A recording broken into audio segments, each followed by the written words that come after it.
Hi, it's Faceless Tech Repairs.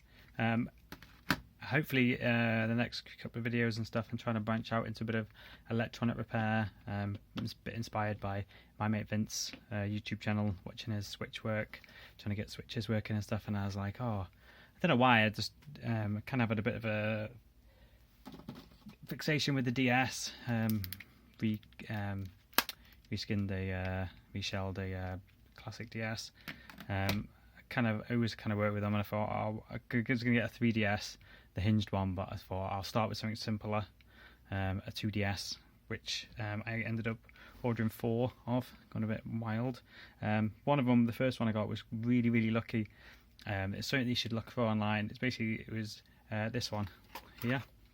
It was reported as just wouldn't turn on, but would charge. Plug it in the wall, the charge light would come on, but when you went to turn it on, nothing, not in the light or nothing. It was basically the sleep switch was actually on, which is a bit of a, mistake. But yeah, anyway. So when I got it, I was like, oh, just flip the switch, turned it on, it worked. I was kind of like, hang on a minute, I thought this didn't work.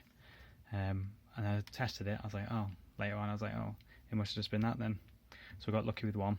So if you do see one online, for cheap, that has that reported problem, great. But also, I did order another one. There's a few of them. There was one with a smash screen. There's one that had the popping noise, that when you turned it on, it'd make a pop and then go off. And then there's a third one which just wouldn't come on. The same thing. The sleep switch was on in the photographs. I thought onto a winner here, but unfortunately that also had a smash screen. So, you win some, you lose some. But anyway, I'm going to show you a few things. Basically, the popping noise is for when it can't detect that the backlight is connected. So I've got a board here that's just basically the board and the screen. The screen is not connected. I'm going to turn it on. See the lights on. And you hear that popping noise that everyone reports. But if you plug in the backlight, there you go, plug the backlight in, and let's get the battery right.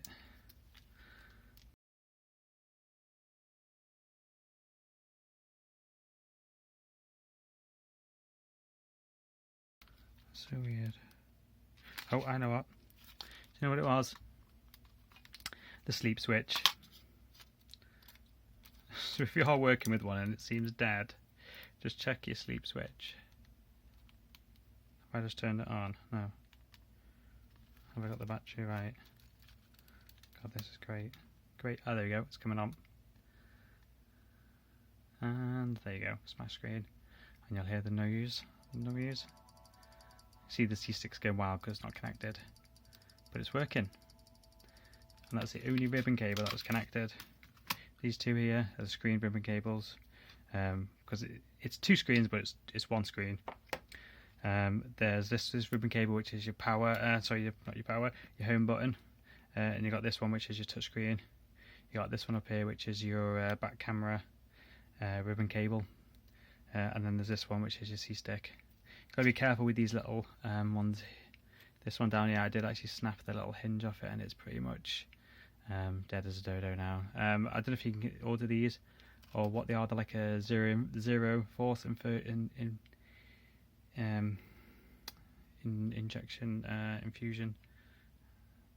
connector. No, 0 force insertion connector. That's what it is. Got it in the end. I'll have to have a look online. They're like 4-pin. There's probably different hinge type ones, but hopefully that's just to air gun that off and then stick another one on. Jobs are good. And it is mostly plastic, so I'm a bit worried about that. But yeah, just be careful with them.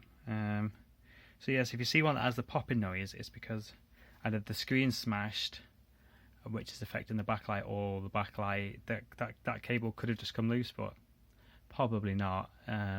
Or even if it has come loose, you might get it and you might turn it on and it's just got a smash screen, and they might just not be telling you the truth. So yeah, watch out for that. But yeah, other than that, they're really simple to take apart, put together. Really easy to get going. Screens are relatively expensive, about £15. So bear in that mind if you are gonna get one for you to use for yourself. Only spend about 10 quid on one, and then you get the screen, and then it'll be about 25 quid for 2DS. Hopefully I'm going to flip a few of these on eBay if I get some cheap screens, and jailbreak them and stuff. But yeah, so keep your eyes peeled for more these type of videos. I didn't really see any online that people were like, oh, I'm not sure why it did this, that, and the other. But after a bit of trial and error, I figured out that's working. It's like with the old DS lights, when you wanted to get rid of the top screen, there was like a basically was sensing some resistors on 2 points. That if you put a resistor on them 2 points, it booted up fine. This is exactly the same thing. So yeah, thanks for watching. Bye.